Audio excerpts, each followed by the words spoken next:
Moorsom Yes. has written a book, Engagement Decoded, How to Navigate Deeper Human Connections and Drive the Change You Want. So this is 25 odd years of distilled into one volume. Mm-hmm. It's your life's work, is it not? It is. I would go so far as to say the realization was 30 years ago, is April 1992. So you've got the date. I got the date. What It's happened etched on into that my date? head. Did somebody hurt you or? Well, that was basically when I was plucked out of college Right. into an apprentice program, long before the apprentice actually became a thing. I would say it was more of an experiment, which is ironic because that leads to a lot more about my life's work. I was put into a 1-week experiment to be hyper-trained into the role of an associate producer in a marketing company.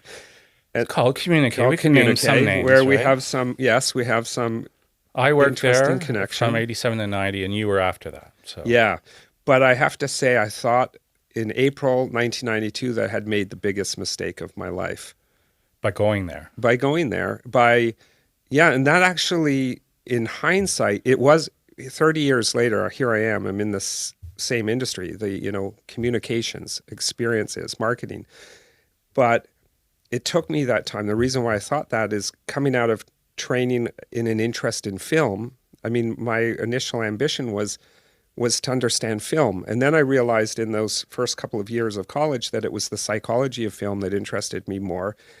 Why does it move us? Why do we go? Why can we sit and pay attention for all that time? And then I go to, this new world of marketing, communications, and events. So these conferences and meetings failed your expectations. They weren't.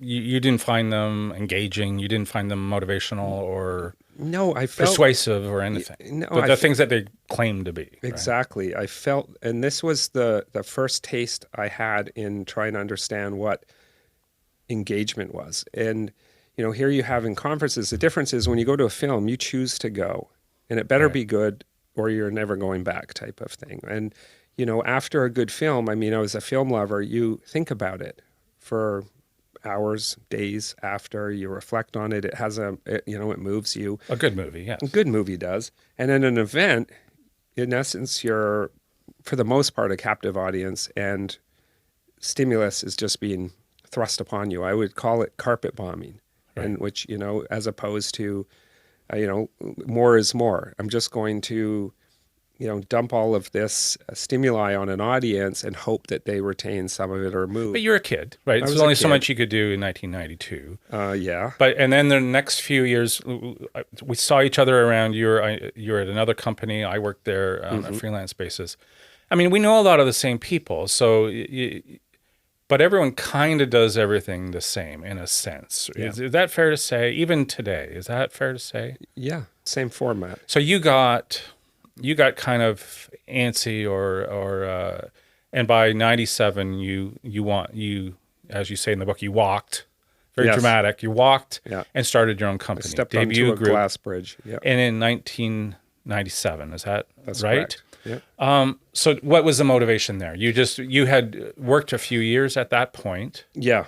During those first years, I kind of created a policy when I started at Communicate. I said, okay, I'm going to do this, but I won't do it for more than 2 years. And I don't know where the 2-year rule came up, but I felt like 2 years is enough to learn from this place. I kind of had realized that my ambition wasn't to be an employee. I felt like I wanted to make a change in an industry that needed change. The only way to do that was to learn as much as I can and then figure out a way to be able to amplify it and experiment myself with more freedom, because in those years leading up to 97, I started to test theories in small ways because, as you said, I was a kid. I could only impact so much, but the things I could impact, like sound of an event. Why can't we score an event? Why do we have to use top 40 music? Or the visual imagery of an event. Why can't it be cinematic? So I realized subconsciously I started, infusing where I could the principles that I know worked and attracted us in our daily lives. And the one thing that I really thought about, and why it disappointed me in the beginning is I knew instinctively no one goes home to watch clip art. No one goes home to read 2-page memos. You don't communicate to your spouse like that. You know, you want to go home and read a good story. You want to have good stories and conversation. You want to watch things that are emotive and cinematic. I learned that the 3 words not to say to corporate leadership were feeling, heart, or emotion. Yet instinctively, I knew those were the things that actually were the secret to actually connecting an audience back to your company. Now, you sent me your book, and while waiting for your book to arrive, it's kind of stimulated some memories in my mind. So they're all back in that. It may or may not involve you. Well, I hope it was engaging. Well, I started to think about something I heard about you in the late 90s when you were starting Debut, and correct me if I'm wrong. It was like you just mentioned music. Yes. Right. So electronic dance music, does that ring a bell? So Sure is that does. part of your origin story? Like you mentioned the use of music early in your book. Yes. So Yes. was that a big deal with you? It was a huge deal because it was the first thing that I actually could affect without asking permission. Right. For events, and I could impose my own style. And then I started to become known, in with the clients that I would work with, that, Ben's going to score our event. It just so happened that music is also a personal passion of mine. I produce music, Right. electronic dance music. Did you ever see the Zac Efron movie, We Are Your Friends? Where he's a DJ? He's a Yes. DJ. And he would manage the audience and the flow and resonate Yes. the music to the audience. Yes, Exactly. that was the director was one of the guys behind the MTV show Catfish, which I was watching at the time. So I made sure I watched the Yeah. movie. But there's a really good scene in there where they explain, if anyone's watching and wants to learn more about electronic dance music, you just Google Emily Ratajkowski dance scene. Because then Zac Efron of High School Musical fame is really does a good explanation of how, like the way he describes it, zoning in on your kind of heartbeat and then maybe raising it and then syncing everyone. That's right. So it was it was good. I recommend you. Well, Google's your friend. It is. And that's interesting because that ended up kind of touching on a really foundational element of what, has now today come out of a lot of our research and our approach as a company of the fusion of behavioral and experience design is resonance. We call it cognitive resonance for what we're trying to achieve to fuse a company and an audience and close that gap. And in that scene, it's a really good example of using music to create resonance. And so I guess the key highlight of my whole journey through those companies, and I look back at it now, prior to 97, was a testing ground, informal. Like I didn't realize that that's what I was actually doing all the time, that I was experimenting. Because one of the things I started to do in 92 when I felt kind of, regret, is I stopped. Most producers look at the stage and the show they're delivering and trying to execute on. What I started to do was turn to the audience, and I became like consumed with watching the audience. So like that scene again, respond to the event and figure out how to adapt. It's like, so that you mentioned that in the book, you can. Your goal is to make little adjustments while the event's going on. That's right. So calibrate it. Do people think the room's too cold? Is the music too loud? There's some things you can't change. Probably the content's kind of locked. Well, you can't. You can build the ultimate events. You can build variability into it, so that we call it like I would call it an intervention. Where, Right. Okay, and this is where you have to work with your clients more. I mean, my ultimate goal and vision in the future, which I've sort of been, striving towards, I've been investing in, like artificial intelligence in content delivery in a company in LA, and we were exploring the use of wearable devices on audiences pre-COVID, that we would use these algorithms to watch. So basically, think of it this way: we could calibrate an audience, set a threshold range of where we know that they are attentive, focused, where their energy is at an optimal level. Think about an event, a live event that adapts in real time to the human experience, the broader audience, because an audience is a collection of individuals. But that being, you build variabilities like lighting changes can happen, temperature changes can be automated, sets can be automated, have them change. We know if an audience might need restoration, we can then have a host that's trained to say, hey, let's go to a break now. That wasn't pre-scheduled. That's an intervention. Or let's build in other elements yet to be discovered. That's so now again, that EDM, I guess it is part of your origin story, but obviously it's moved well beyond music to all elements of the show, as you're describing now, to the point where you've coined a term, neuroscaping. I've seen you promote this before the book. So Ben, you're in an elevator with Tim Cook. Let's explain neuroscaping to me. Yeah. Elevator pitch, in other basically, words. Neuroscaping is now using behavioral insights to inform design decisions, every design decision for an experience or a communication strategy, so that it is more inclined to resonate on a cognitive level with the audience you want to engage. Thereby, in the end, you're managing the attentional economics, the strategic mood induction, and the internalization of value. And that's, in essence, having an experience that is best aligned to the cognitive state of your audience. Okay. And how can that help me, Tim Cook? Well, it means we look at focus and attention. We look at cognitive fatigue and looking at the propensity to lose attention. We're looking at barriers and opportunities to connect with people. And we determine that at any given time, an audience, whether they're live or virtual or sitting at home watching something passively, is only truly focused 25 to 32% of the time. And that's actually probably on the high end of what reality really is. But as scientists, they like to be conservative when they determine these things. So neuroscaping for me became this concept, even a theory initially, where if we can keep improving that 1% at a time, we are going to be able to increase, the amount of attention, the amount of retention that an audience will have after an event, then that's better for everybody, not just the company, but it's also better for the audience. And most people look at engagement as more is more. We got to do more to grab attention, because attention's a finite resource. And if people are distracted or mind wandering 52% of the time, we need to make noise. And that's what the events were in the beginning, ride a motorcycle down the aisle, blow up some stuff on stage, have this immensely energetic opening. So there, we've got their attention. But the truth is, it's also what you don't do that actually, and how you also help people be able to pay attention.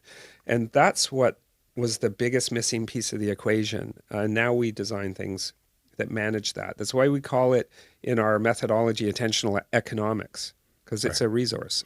So it's a lot of very advanced language in the book. So but what I find impressive is you do have, if not on staff, you've got a PhD or two on staff, or serving you in an advisory level. Is that right? We've had full-time PhDs and scientists on our staff now for the last almost 10 years at our own investment. And that definitely makes you different. Yes. Definitely makes you different. So you've got some, just some talk to the walk, or walk to whatever that expression is, right? But not only that, Jim, I built a network, because prior to that, look, I'm not the PhD, and I'll go up on stage and tell people, but I'll share a lot of really interesting science, because what I realized where my skill and strength was, and it was that I had a passion for seeking research that, and trying to use that to make sense of, why should I do this? Like, how can I back up my decision? That's why I say insights to inform design decisions. Right. Every decision of an event, even one lighting decision, could have 5 sub-decisions. Does it flash? What color is it? Is it going to move? Is it going to change? We can now use evidence to back all of that up. Yeah, when you say evidence, so you can test it, and you've measured it, and you've researched audiences. So it's notable because you've taken the time to do it, which I don't think most people No. would have the time. I'm gonna go back to that 92 to 97 period because again, as I said, it conjured up memories for me, and this one has nothing to do with you. And it's related to you in the sense that, in the book, it's a very comprehensive book, but you give away all your secrets, right? Like it's your secret sauce. Here's the recipe. It's all there. It's all there. And I'm writing a speech for the president of Kmart Canada. It doesn't exist anymore. Like the guy might not exist anymore. I hope it wasn't because of your speech. Well, maybe it was. It was. He was making a big presentation to the Retail Council of Canada or something like that. We went back and forth, a couple of drafts. Finally, he goes, "Why am I giving?" Because he's talking to peers, much like you are in the book, really. Why am I giving all my secrets away? It needs to be more bland. So we took out all this. So I said, you want bland, you've come to the right guy. I do bland. That's my specialty. But are you sure you want to give away, share your expertise with everyone? Because if everyone reads this, aren't you going to have a lot of little Ben Moorsoms running around? It's a good question, Jim. And I had to sit on that one for a while because we all have this instinct to protect, like Gollum, our precious IP, I guess you say. And we spent decades, and I invested everything all the time back into science, into research. And the way I see it is like, I saw something broken and wrong with the way companies were connecting with people. And I figure, how am I going to amplify this? It's the only way to make a change, on a big scale, is to just bite it and put it out there and hope that you create understanding. That's why I was going out and doing a lot of keynotes. I was sharing a lot of the principles of neuroscaping and why, but the inner voice experience, which you read, it's in the book. There's the formula, this is how to connect so deeply that I came up with 7 years ago, and we just concluded the first primary research study on our creative piece. Like, how many agencies go out there and will invest in primary research to test an idea? Because it could go either way. In this case, it ended up being very positive, the data, but yep. I guess it speaks to the question is, why write the book? Why do you, is this for, and I guess when I develop some of these questions, it's like, it's your audience, right? Is it, I can see, okay, you got your elevator pitch with Tim Cook. So you speak around North America and Europe. Yeah. How long is that presentation? Like an hour? At the most. Sometimes. So you got the elevator pitch version of neuroscaping. You got the 1 hour version. This book is the full presentation, right? It's very comprehensive. Spoiler alert, you can't finish the book in an hour. To me, it's more like, and I mean this in a nice way, it's more like a university course. It's a guide. You need to allow time for it to sink in. So I had some time, so you could put it down, think about it a bit, perhaps, allow time to review, because, I've read it, but I'm not ready for you to, test me on, because it is comprehensive and quite dense. But it's all there if you want to go back and read it. So how much time would you need to pitch a new client on some of these ideas? Because they're different, right? You guys do it differently. Yeah, it's interesting because we have sort of ways in which to start with a client. Now we've kind of and I think part of the reason is sort of going back to why is because I need it to be dense because it's a disruptive way of looking at engagement, right? So we created very simple ways for clients to start, and actually a first engagement, usually with a large organization, is what we call a behavioral navigator. So it's a way where we can actually look at their challenge, their behavioral challenge, like how do we get people back to the office without having to mandate? How can we attract them back versus force them back, or things? There's a problem. So we have a way of segmenting out the research. We also have a lot of our own, which already exists in ways that we do it. And then they get a navigator report isn't just like, here you go, it's on you. It actually helps now guide them, Right. figuring out what engagement means to them, because engagement has many different meanings. It means something for every initiative or every organization. We're finding that behavioral science and research is becoming a little bit more on trend and accepted, because everybody understands that every event, communication, any strategy or initiative is asking for a behavior to happen. Right. So that's the reverse math that we do is, do you want behavior out of your event? What do you want? You want people to adopt new ways of doing things. You want them to sell more. You want them to understand something. You want them to give more money. Well, those are all behaviors. We can help you get a better result. They're all bought in at that point. Now, I mean, you do run into, some resistance occasionally. Of right? courve And of course you do. Those aren't the companies that we tend Then to you pursue. Well, that was my question. You know? It's like, so you have a anecdote. There's this client wants to wear I don't know, red dress but high heels and loud music, and that's kind of against everything that you've probably been trying to educate them. Yeah. But I guess you got to do it, or you try to talk them out of it. And it made me laugh in the book. You had a client who, enough with the narrowscape and stuff. Please don't mention it again.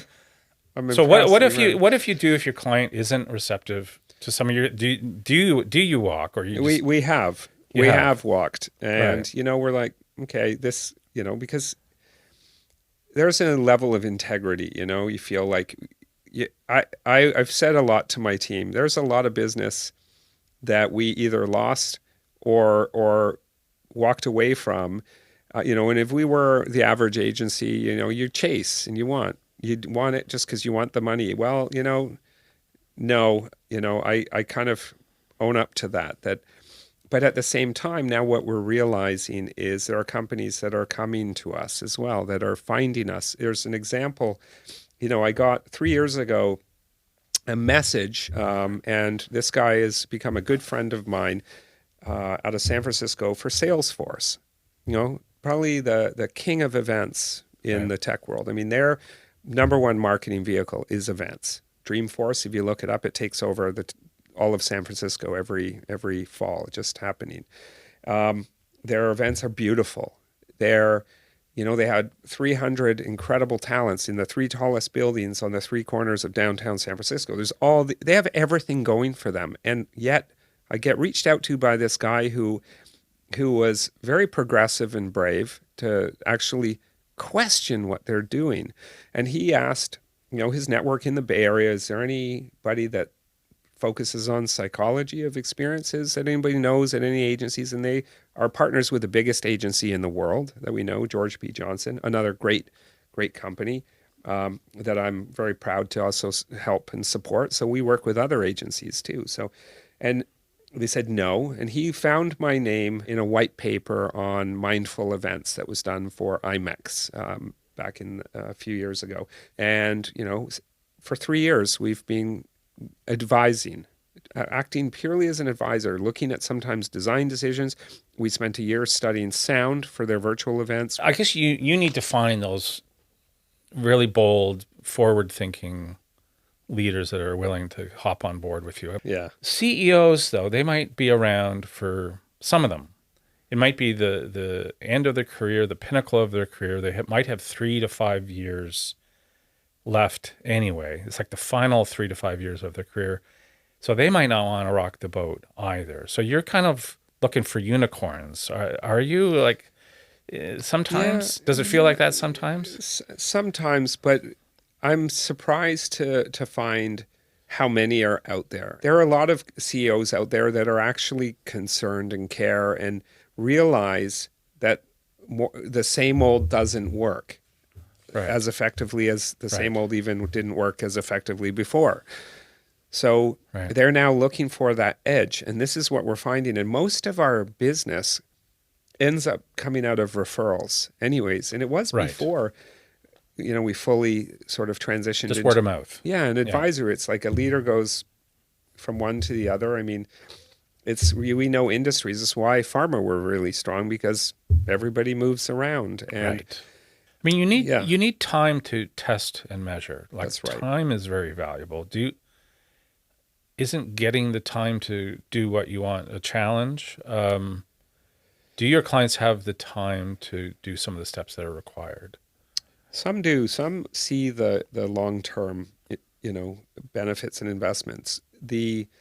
Regardless, I mean, we've had some very short runway projects, 2 months type Right. initiatives where what we do then is we bring all of our learnings to date. And this is partly why I'm not afraid to put out the book, because I just know, how it's experience. We have the experience, right? So we can bring that to do a rapid program that needs to happen, and know that it's already going to be more effective because of our learnings and our experience, and even things that we've pre-designed and our methodologies. I think it's the responsibility of anybody that hopes to resonate with an audience to understand what stands in the way of that connection or that resonance, to understand the barriers, and that when you actually do understand what stands in the way, like things like how we mind wander, simple things, our ability to pay attention versus lose attention, how important mood is to the outcomes of things. I think once we understand that, you will never see an audience the same way again. And then I will feel like my goal has been achieved with this book, that we will make people more empathetic. And that's the word that, I remember in 92 is I had empathy for the audience. I felt, that it was so unfair what companies were doing, just carpet bombing audiences. And there had to be a better way. And this, is a way for me to help people understand and do a favor to all the audiences around the world. It's a better way. Engagement Decoded better way. is the name of the book. Yeah. So where can you get this? Can you, if you wanted the book, where can you get it? Yeah. So a good question. That's a good question. We're releasing it on Amazon, so it'll be fully accessible. There will be also an audiobook shortly thereafter. And actually a hardcover. Are you narrating the audiobook? I'm narrating. So you're reading the whole thing. I'm reading the whole thing. That's a lot of work. Well, it kind of has to go in line with our authenticity principle, right? Because there is a lot of personal stuff in there, and I figure I need to invest in doing that. So I'll do that. Well, it's an interesting read, very provocative, and again, you're giving away all your secrets. Well, we'll redact. We'll put a lot of redactions. Well, how do you redact an audiobook? That's exactly. It just beeps. Well, hey, thanks for coming, and good luck with the book. Thanks, Jim. Appreciate it. Look forward to it.